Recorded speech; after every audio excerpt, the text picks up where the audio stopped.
मोदी जी को जय श्री राम। मोदी जी को जय श्री राम। फिर एक बार मोदी सरकार, फिर एक बार मोदी सरकार। अब की बार, अब की बार, अब की बार मोदी, मोदी, मोदी, मोदी, मोदी। स्वागत है भाई, स्वागत है। आजमगढ़ में स्वागत है, लालगंज में स्वागत है।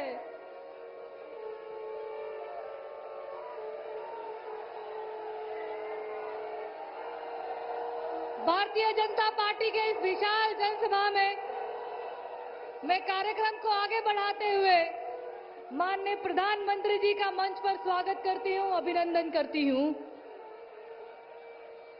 अब आगे की कड़ी में मैं माननीय प्रधानमंत्री जी का स्वागत उत्तर प्रदेश के माननीय मुख्यमंत्री श्री योगी आदित्यनाथ जी द्वारा ओडीओपी, जो हमारे जिले निजामाबाद का ही ब्लैक पॉटरी का एक प्रोडक्ट है, मैं चाहूंगी कि हमारे उत्तर प्रदेश के यशस्वी मुख्यमंत्री हमारे देश के प्रधानमंत्री जी का स्वागत करें।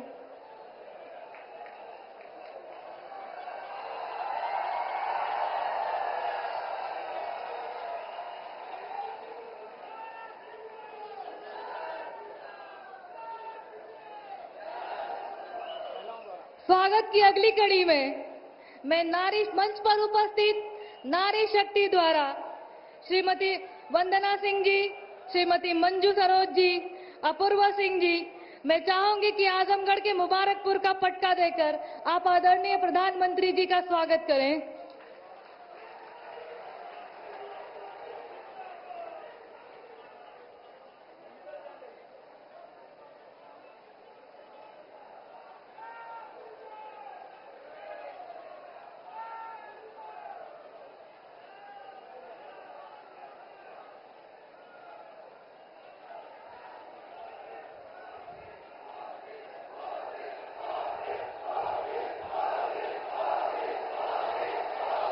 कार्यक्रम को आगे बढ़ाते हुए मैं आमंत्रित करती हूं कि आजमगढ़ के और लालगंज के दोनों प्रत्याशी पुष्पकली देकर आदरणीय प्रधानमंत्री जी का स्वागत करें।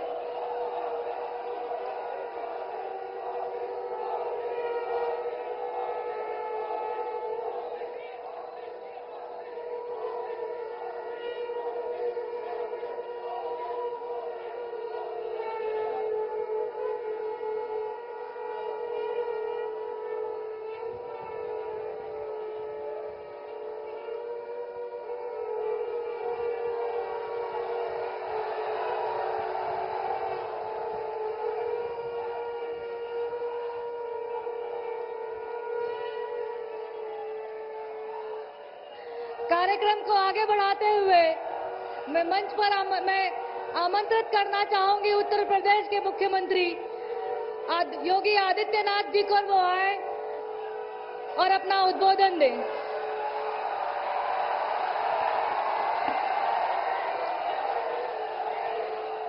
भारत माता की, भारत माता की, भारत माता की।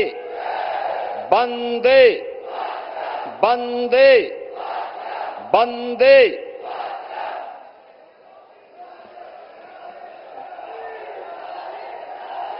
भारत के सांस्कृतिक नवजागरण के पुरोधा, दुनिया के सबसे लोकप्रिय राजनेता, गरीबों के मसीहा,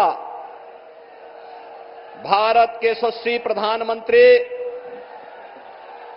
आदरणीय नरेंद्र मोदी जी, मंच पर उपस्थित प्रदेश सरकार में मंत्रिमंडल के मेरे वरिष्ठ सहयोगी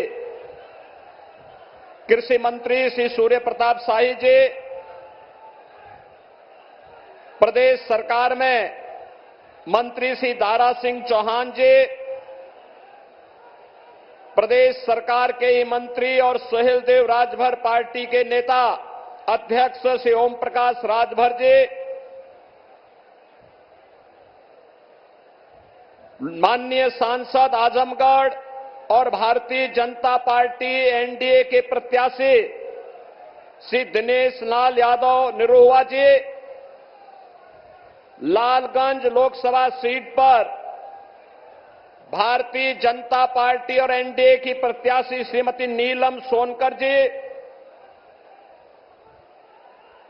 कार्यक्रम का संचालन कर रही लालगंज की सांसद श्रीमती संगीता आजाद जी, भारतीय जनता पार्टी के प्रदेश के महामंत्री श्री गोविंद नारायण शुक्ल जी, विधान परिषद के सदस्य श्री विजय बहादुर पाठक जी, राम सूरत राजभर जी, क्षेत्रीय अध्यक्ष सहजानंद राय जी, भारतीय जनता पार्टी और सहयोगी दलों के हमारे सभी पदाधिकारीगण, भारी संख्या में उपस्थित लालगंज और आजमगढ़ संसदीय सीट से जुड़े हुए सभी मेरे उपस्थित बहनों और भाइयों, आज आदरणीय प्रधानमंत्री जी का आजमगढ़ जनपद की निजामाबाद की इस विधानसभा में संसदीय क्षेत्र में आजमगढ़ और लालगंज संसदीय क्षेत्र के मतदाताओं को, यहां की जनता जनार्दन को मार्गदर्शन प्राप्त होने जा रहा है। इस अवसर पर नए भारत के शिल्पी, भारत के सांस्कृतिक नवजागरण के पुरोधा, गरीबों के मसीहा, 10 वर्ष के अंदर जिन्होंने भारत के कायाकल्प को करके दुनिया के अंदर सम्मान बढ़ाया है, ऐसे प्रधानमंत्री मोदी जी का मैं आप सबकी ओर से, प्रदेशवासियों की ओर से हृदय से स्वागत करता हूं, अभिनंदन करता हूं। बहनों और भाइयों, ये हम सबका सौभाग्य है, भारतवासियों का सौभाग्य है कि आज दुनिया का सबसे लोकप्रिय राजनेता, जिनके मन में गरीबों के प्रति, नौजवानों के प्रति, अन्नदाता किसानों के प्रति, अपने परंपरागत हस्तशिल्पी और कारीगरों के प्रति, जिनके मन में महिलाओं के उत्थान के प्रति एक पीड़ा है, एक संवेदना है, और जिन्होंने अपना पूरा जीवन मां भारती के चरणों में समर्पित करते हुए उनकी खुशहाली और उनके उत्थान के लिए समर्पित किया है, ऐसे प्रधानमंत्री मोदी जी का आगमन आज आजमगढ़ की धरती पर हुआ है। बहनों और भाइयों, आज से 10 वर्ष पहले का भारत पहचान के संकट से और विश्वास के संकट से जूझ रहा था। सुरक्षा का एक खतरा हर एक व्यक्ति के ऊपर मंडरा रहा था। विकास कार्य कांग्रेस नेतृत्व सरकार के भ्रष्टाचार की भेंट चढ़ चुकी थी और गरीब कल्याण के नाम पर गरीब भूख से मरता था, किसान आत्महत्या करता था, बेटी और व्यापारी सुरक्षित नहीं थी। और आजमगढ़ का तो कहना ही क्या है, कहीं भी देश और दुनिया में आतंकी घटना घटित होती थी, उसके तार इस आजमगढ़ जनपद से जुड़ करके पूरे आजमगढ़ को बदनाम कराया जाता था। बहनों भाइयों, पिछले 10 वर्ष में आपने बदलते हुए भारत को देखा है। एक नया भारत का दर्शन कर रहे हैं। दुनिया के अंदर सम्मान बढ़ा है, सीमाएं सुरक्षित हुई हैं, आतंकवाद और नक्सलवाद पर प्रभावी अंकुश लगा है। और यही नहीं, अब आजमगढ़ में आदरणीय प्रधानमंत्री जी ने महाराज सुहेल देव के नाम पर एक विश्वविद्यालय दे दिया है, आजमगढ़ को पूर्वांचल एक्सप्रेसवे दे दिया है। और अभी 2 महीने पहले ही प्रधानमंत्री जी आजमगढ़ आए थे। आजमगढ़ वासियों को एयरपोर्ट की सौगात भी दे गए हैं। आजमगढ़ को पहले जिन लोगों ने परिवार की बपौती बनाया था, वे लोग आज बेनकाब हुए हैं। आज आजमगढ़ चाहे वाराणसी से हो, चाहे गोरखपुर से हो, चाहे अयोध्या से हो, चाहे प्रयागराज से हो, 4 लेन की बेहतरीन कनेक्टिविटी के साथ जुड़ करके नए भारत के नए उत्तर प्रदेश का नया आजमगढ़ बन चुका है। और इसलिए बहनों और भाइयों, अब आपको देश और दुनिया में जाने में संकट नहीं होता है। पहले होटल की बात तो दूर, धर्मशाला में भी रूम नहीं मिलता था। आजमगढ़ के नाम पे लोग चौंकते थे। आज बहनों और भाइयों, सुरक्षा का बेहतर वातावरण, सम्मान नए आसमान को छू रहा है। ओडीओपी के माध्यम से आदरणीय प्रधानमंत्री जी के मार्गदर्शन में जो नई पहचान मिली है, इस पहचान को तो आगे बढ़ाने का काम हुआ ही है। साथ साथ अब तो पूरे देश के अंदर अब तक 4 चरणों के चुनाव हुए हैं, 3 चरण बाकी है। 4 जून का इंतजार के बगैर पूरे देश के अंदर आवाज आ रही है कि फिर एक बार और अब की बार बहनों और भाइयों, और हरेक ओर से आवाज है, उत्तर दक्षिण पूरब पश्चिम, हरेक ओर से एक ही आवाज है, और वह है जो राम को लाए हैं। 500 वर्षों का इंतजार प्रधानमंत्री जी ने समाप्त करके अयोध्या में रामलला को विराजमान कर दिया है। इस दृष्टि से पूरा भारतवासी अभिभूत है। मोदी जी के तीसरे कार्यकाल का इंतजार कर रहा है।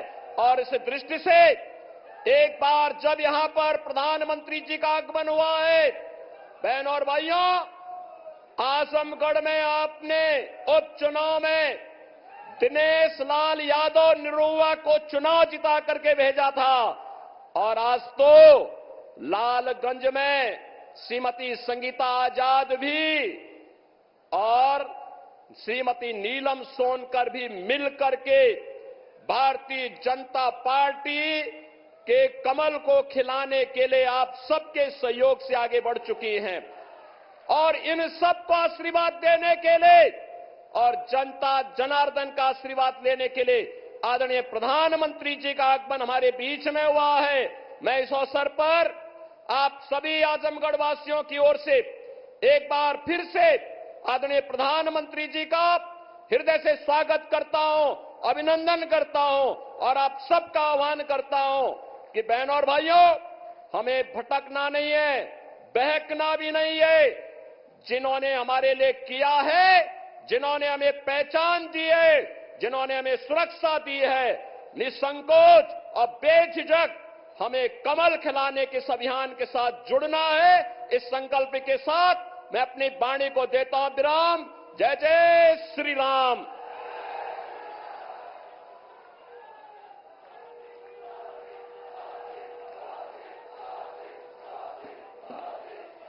भारतीय जनता पार्टी के इस विशाल जनसभा में हमारे देश के यशस्वी प्रधानमंत्री आदरणीय मोदी जी का एवं उत्तर प्रदेश के मुख्यमंत्री आदरणीय योगी आदित्यनाथ जी का मैं इस आजमगढ़ की धरती पर स्वागत वंदन अभिनंदन करती हूं।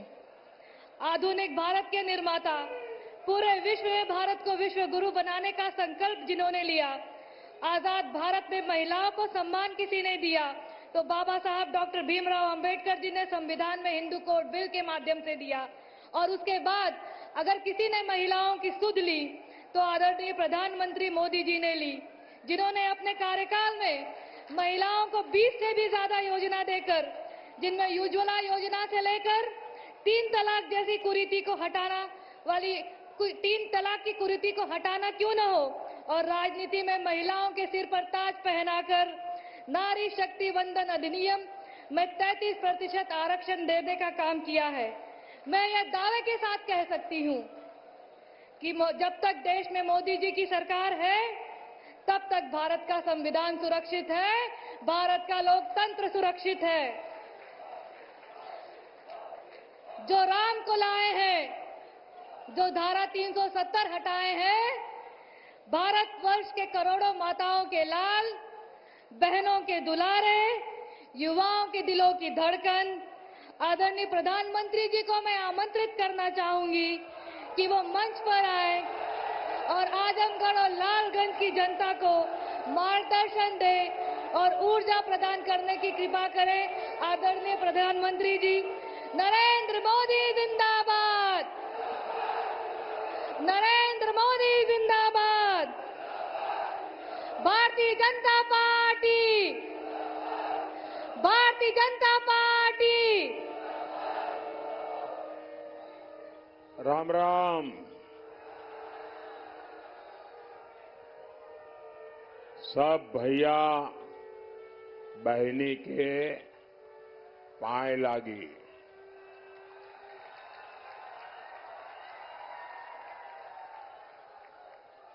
ये जो दो मेहरबान दो चित्र लेके आए हैं, वो चित्र ऊपर करते हैं, पीछे किसी को दिखता नहीं है। एसपी जी के लोग ये चित्र ले लें उनसे, और आप पीछे अपना आता पता लिख देना। खुद का मत लिखना, पेंटर का लिखना, जिस आर्टिस्ट ने बनाया है उसका नाम लिखना, तो मैं उसको चिट्ठी जरूर भेजूंगा। उनसे कलेक्ट कर लें, कोई ले लीजिए भाई। अच्छा, यहां जो 5-6 लोग खड़े हैं, ये जो यहां 5-6 लोग खड़े हैं, वो पीछे सबको परेशान कर रहे हैं। जरा वो वहां से जगह करें।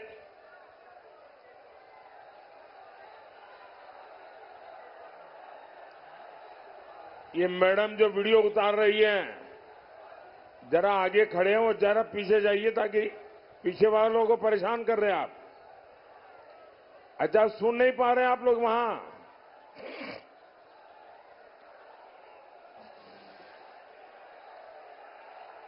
मैं आप दोनों बहनों को कह रहा हूं,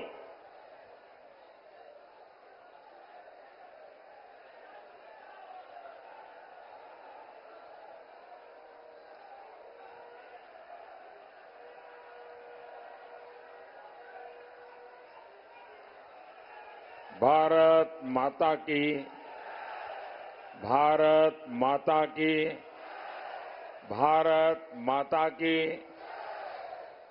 2 दिन पहले मैं बनारस में था। वहां जो माहौल बना, जिस प्रकार से काशीवासियों ने लोकतंत्र का उत्सव मनाया, और स्वाभाविक है कि प्रधानमंत्री वहां नामांकन लेने गए थे, तो जरा मीडिया वालों का भी ध्यान ज्यादा रहता है। लेकिन सवाल काशी का नहीं है। हिंदुस्तान के हर कोने में, कन्याकुमारी से कश्मीर तक और अटक से कटक तक, सब दूर यही उमंग है, यही उत्सव है। और लोकतंत्र की क्या ताकत है, उस पर दुनिया का ध्यान गया है। और मैं पहली बार देख रहा हूं कि दुनिया के अखबारों में पहले पेज पर भारत के लोकतंत्र के उत्सव की खबरें छाई हुई हैं। भारत के, भाई आप बैठिए, और एक बार भी खड़े नहीं होंगे आप।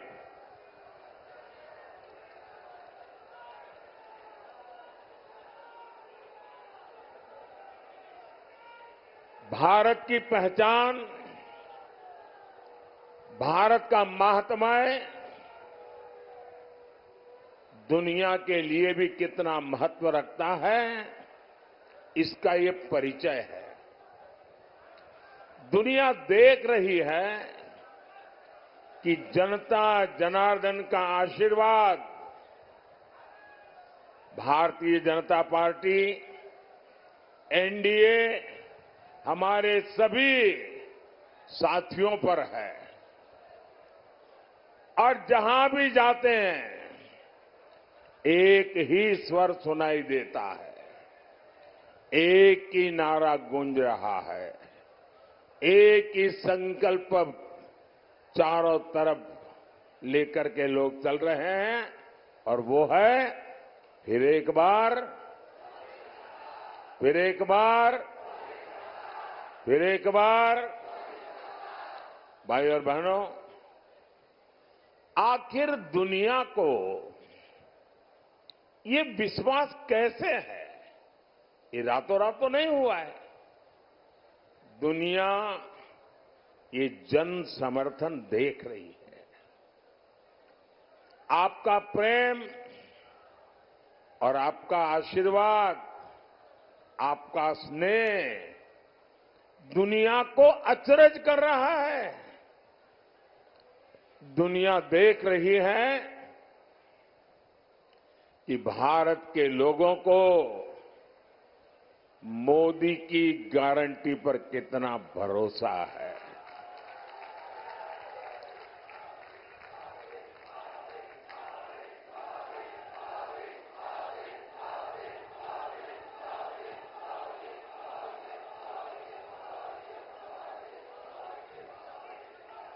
साथियों, मोदी की गारंटी का मतलब क्या होता है, इसका ताजा उदाहरण सीएए कानून है। सीएए कानून है। और आपने देखा होगा, कल ही सीएए कानून के तहत शरणार्थियों को भारत की नागरिकता देने का काम शुरू हो गया। पहले लॉट को ऑलरेडी नागरिकता दी गई, और ये सभी भाई बहन हिंदू है, सिख है, बौद्ध है, जैन है, पारसी है, ईसाई है, और ये वो लोग हैं जो शरणार्थी बन करके लंबे अरसे से हमारे देश में रह रहे हैं। ये वो लोग हैं जो धर्म के आधार पर हुए भारत के बंटवारे का शिकार हुए थे। और मजा देखिए, ये महात्मा गांधी का नाम लेकर के सत्ता की सीढ़ियां तो चढ़ जाते हैं, लेकिन महात्मा गांधी की बातों को याद नहीं रखते हैं। खुद महात्मा गांधी ने भरोसा दिया था कि वो कभी भी भारत आ सकते हैं। 70 वर्षों में हजारों परिवार प्रताड़ना झेल करके अपनी बेटियों की इज्जत बचाने के लिए, अपना धर्म, अपनी संस्कृति, अपनी परंपरा को बचाने के लिए मजबूरन मुसीबत के मारे भारत मां की कोख में आकर के शरण लिया। लेकिन कांग्रेस ने इनकी कभी सूध नहीं ली, क्योंकि ये कांग्रेस के वोट बैंक नहीं थे। और ये लोग कौन है? ज्यादातर इतने मेरे दलित भाई बहन हैं, मेरे ओबीसी समाज के भाई बहन हैं, मेरे पिछड़े भाई बहन हैं। और इसलिए इन पर वहां तो जुल्म हुआ ही हुआ, वोट बैंक की राजनीति में डूबे हुए यहां के कांग्रेस की सरकारों ने भी और उनके साथियों ने भी इन पर जुल्म करने में कोई कमी नहीं रखी। लेकिन यहां सपा, कांग्रेस और इंडी गठबंधन वालों ने इनके साथ क्या किया? इन्होंने सीएए के नाम पर ऐसा झूठ का पहाड़ खड़ा कर दिया, ऐसा झूठ चलाया। सपा कांग्रेस जैसे दलों ने यूपी सहित पूरे देश को दंगों की आग में झोंकने का भरपूर प्रयास किया। आज तक ये इंडी गठबंधन वाले कहते हैं कि मोदी ये जो सीएए लाया है ना, जिस दिन मोदी जाएगा ये सीएए भी जाएगा। भाइयों बहनों, क्या इस देश में अब कोई माई का लाल पैदा हुआ है जो सीएए को खत्म कर सके? ये देश की जनता जान गई है, देश का हर नागरिक जान गया है कि आप लोगों ने वोट बैंक की राजनीति करके, हिंदू मुसलमान को लड़ा करके और सेक्युलरिज्म का ऐसा चोला पहन लिया था कि आपकी अंदर की पाप की सच्चाई बाहर नहीं आती थी। ये मोदी है जिसने आपका नकाब उतार दिया है। ये आपका नकाब, आप ढोंगी है, आप सांप्रदायिक है। आपने देश को 7 दशक तक संप्रदाय की आग में जूझने के लिए मजबूर कर दिया है। साहब, मैं साफ साफ कहना चाहता हूं मेरे भाइयों बहनों, ये मोदी की गारंटी है। देश विदेश कहीं से भी जो भी ताकत इकट्ठी करनी है कर लो। मैं भी मैदान में हूं, तुम भी मैदान में हो।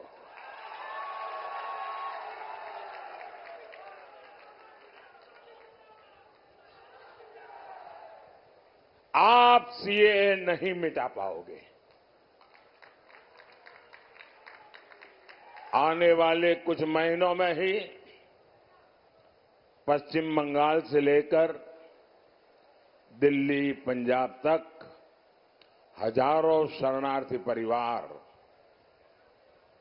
मां भारती की गोद में रह रहे हैं, अनाथ की तरह रह रहे हैं। वो अब सम्मान के साथ रहेंगे, उनके पास उनकी एक पहचान होगी, वो मां भारती के बेटे कहने के हकदार हो जाएंगे। हमारे उत्तर प्रदेश में भी ऐसे लाखों परिवार बसे हुए हैं जी। साथियों, मोदी की एक और गारंटी आज कश्मीर में भी दिख रही है। पिछले 5-6 दशकों में कश्मीर देश के हर चुनाव का मुद्दा होता था। हर चुनाव में सभी दल कश्मीर के मुद्दे को भुनाते थे। आपने देखा होगा, ये हमारे विरोधी लोग हैं ना, उनकी बोलती बंद हो गई है, उनके मुंह पे ताला लग गया है और दबी जबान में उन इलाकों में जाकर के कहते हैं, अरे चिंता मत करो, ये मोदी भले कुछ भी चिल्लाता रहे, ये मोदी ने भले 370 हटाया, जैसा ही हमको मौका मिलेगा ना हम 370 भी वापस ले आएंगे। भाइयों बहनों, सवाल मोदी का नहीं है। जिस प्रकार से श्रीनगर में ये चौथे चरण के समय मतदान हुआ,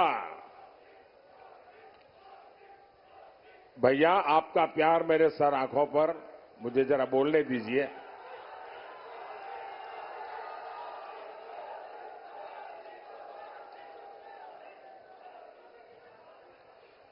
चौथे चरण में श्रीनगर में जो मतदान हुआ है, 40 साल के बाद वहां भारत के लोकतंत्र का उत्सव मनाया गया।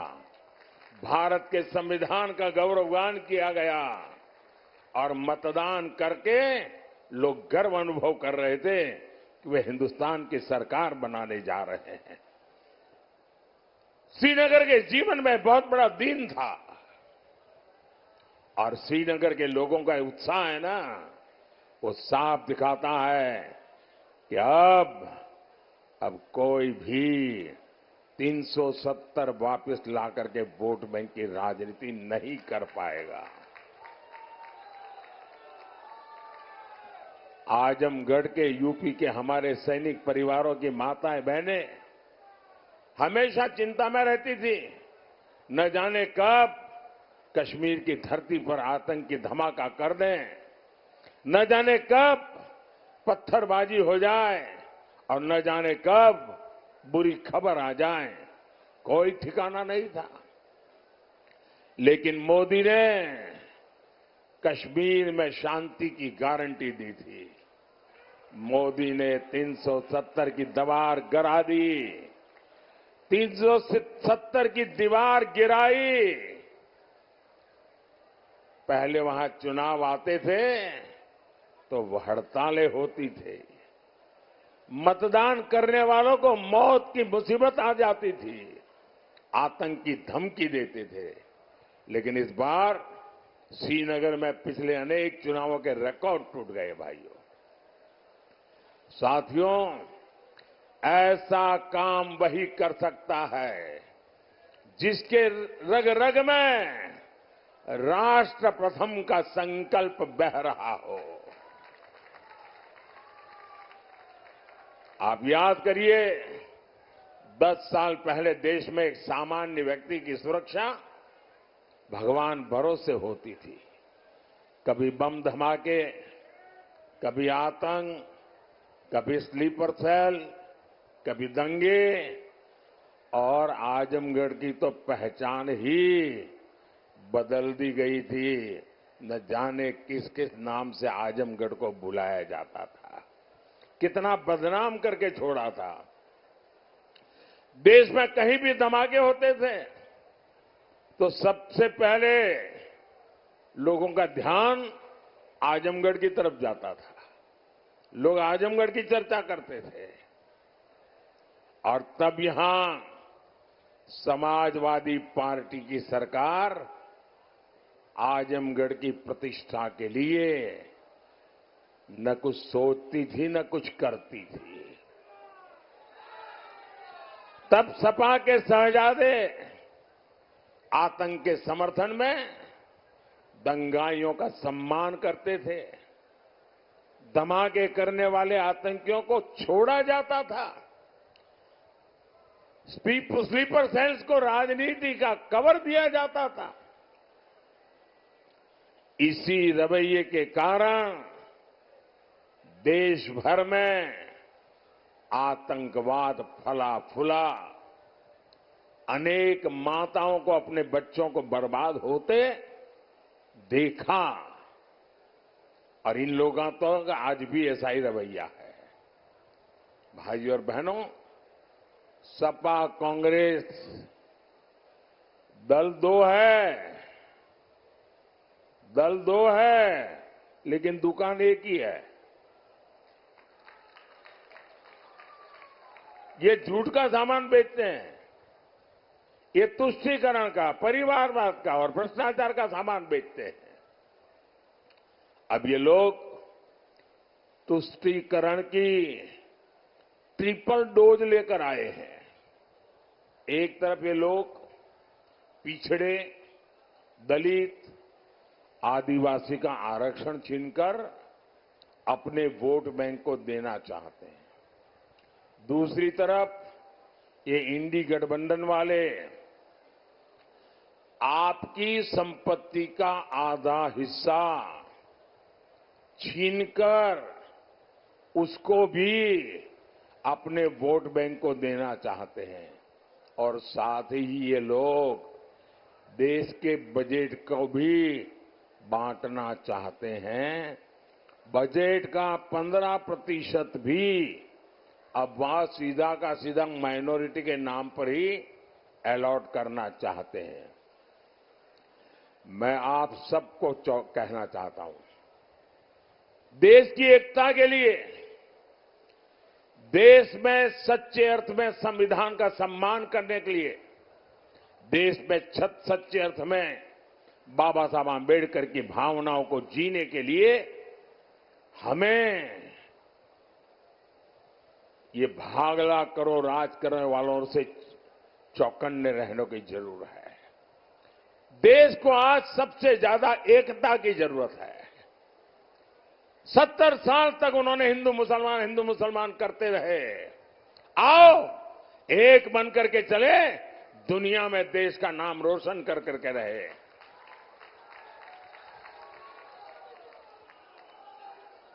साथियों, इंडी गठबंधन तुष्टीकरण के दलदल में पूरी तरह धंस चुकी है। समाजवादी पार्टी के शीर्ष नेता राम मंदिर को लेकर आए दिन घटिया बातें कर रहे हैं। कांग्रेस के शहजादे ने तो राम मंदिर को गालियां देने का मिशन ही चला रखा है। सिर्फ वोट बैंक को खुश करने के लिए ये लोग हमारी आस्था पर चोट कर रहे हैं। साथियों, यहां इतनी बड़ी संख्या में हमारी माताएं बहनें आई हैं। मोदी आपका जीवन बेहतर बनाने के लिए दिन रात एक कर रहा है। आज हर गरीब को मुफ्त अनाज मिल रहा है।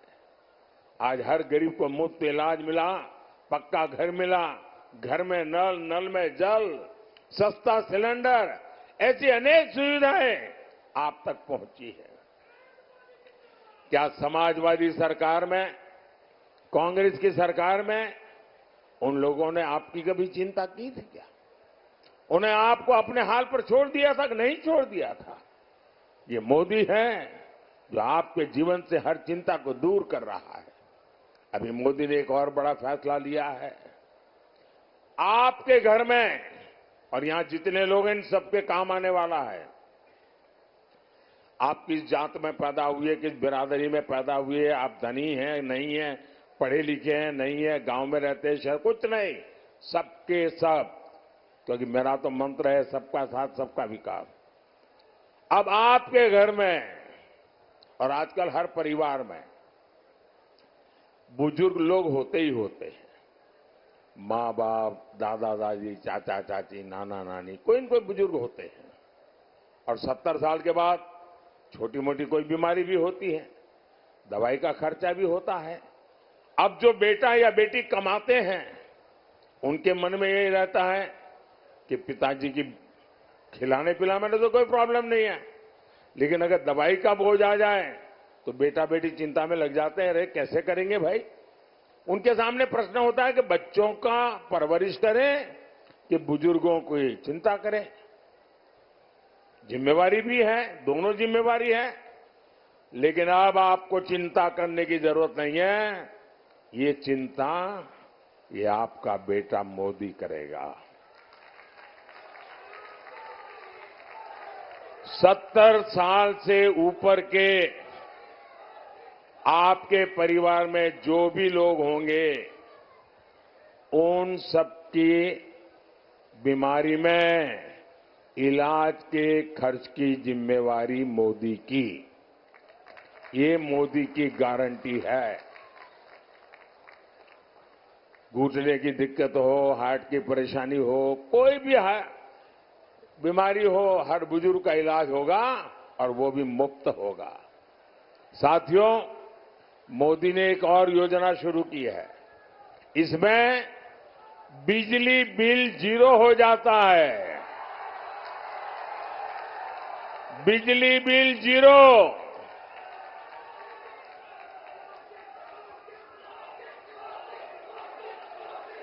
इतना ही नहीं, बिजली बिल तो 0 हो जाएगा, लेकिन बिजली इस्तेमाल करने वाला हीरो बन जाएगा। सिर्फ निरहुआ हीरो हो गया था नहीं, आप हीरो बन जाएंगे। इस योजना को मैं समझाता हूं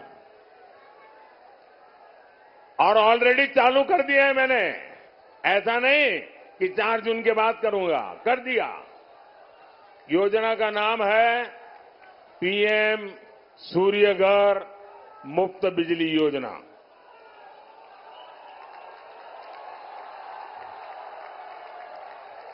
आप ऑनलाइन जाकर के अभी से रजिस्ट्री करवा सकते हैं, वो ऑनलाइन चालू है। ये योजना क्या है? मोदी आपको 75,000 रुपया देगा। आपकी जरूरत के हिसाब से 75,000 रुपया तक मोदी देगा। कितना? कितना? उसमें से आप घर पर सोलर पैनल लगाएंगे और जो सोलर की बिजली होगी उसका आप अपने परिवार के लिए उपयोग करेंगे और जो ज्यादा बिजली होगी वो योगी जी की सरकार खरीद लेगी।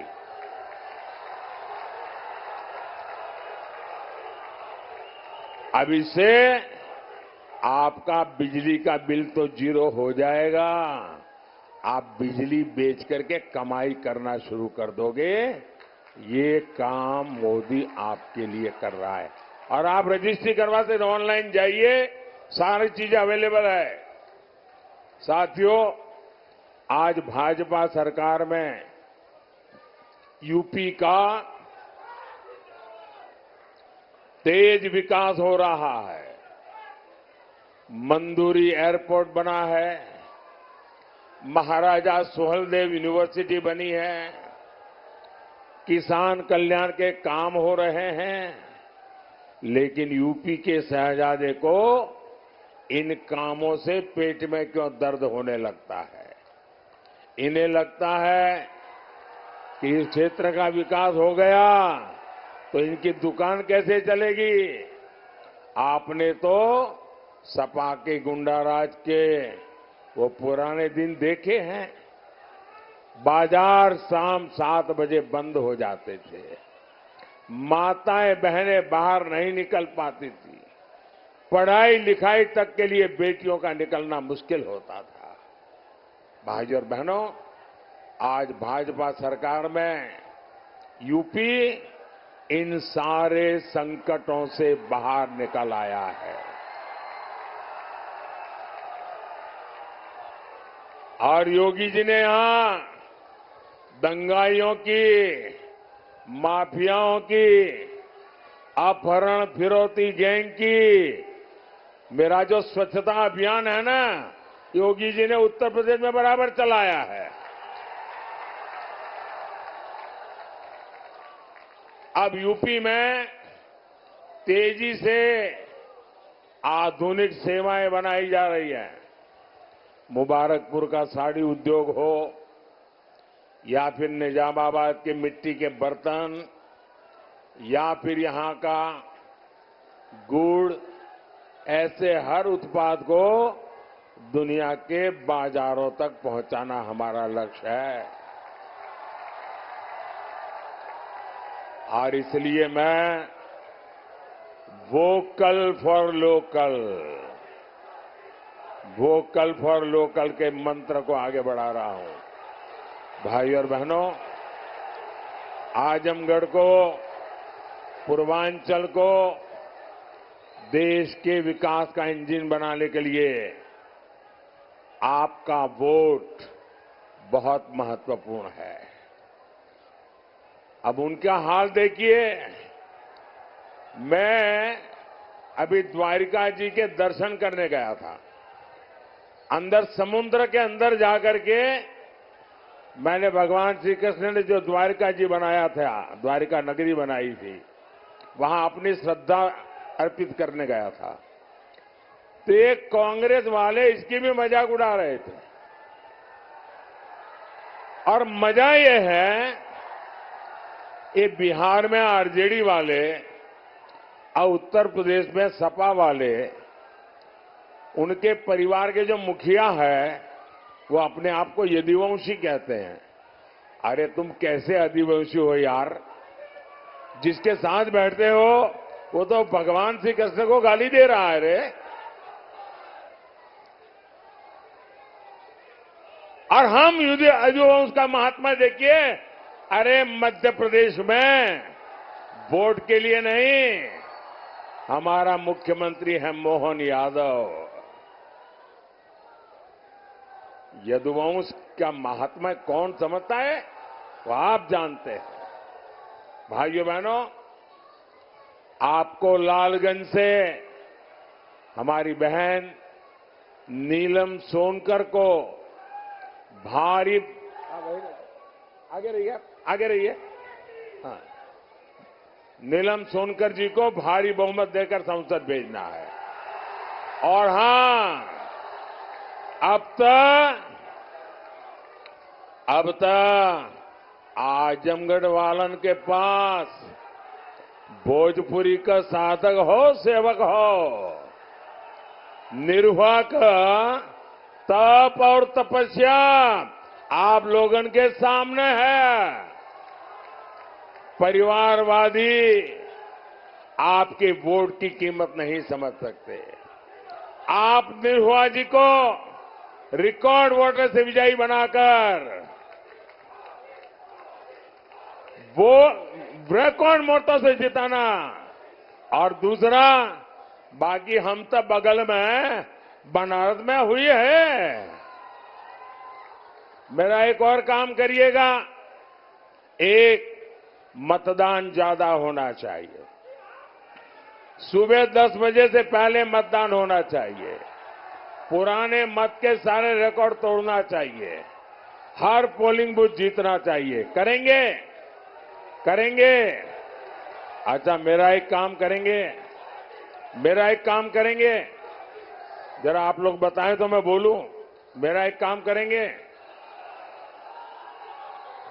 सबके सब अगर हाथ ऊपर करके बताता है तो बताऊंगा।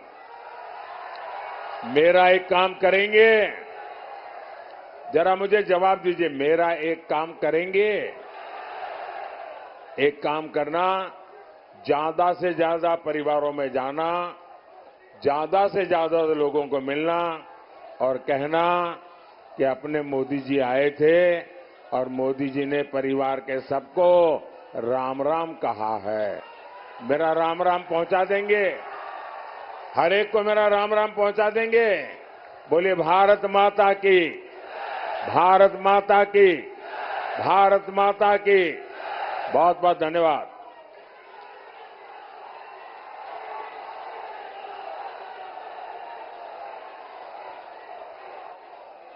बहुत बहुत धन्यवाद आदरणीय प्रधानमंत्री जी। आपके आशीर्वचन से पूरा आजमगढ़ धन्य हो गया है।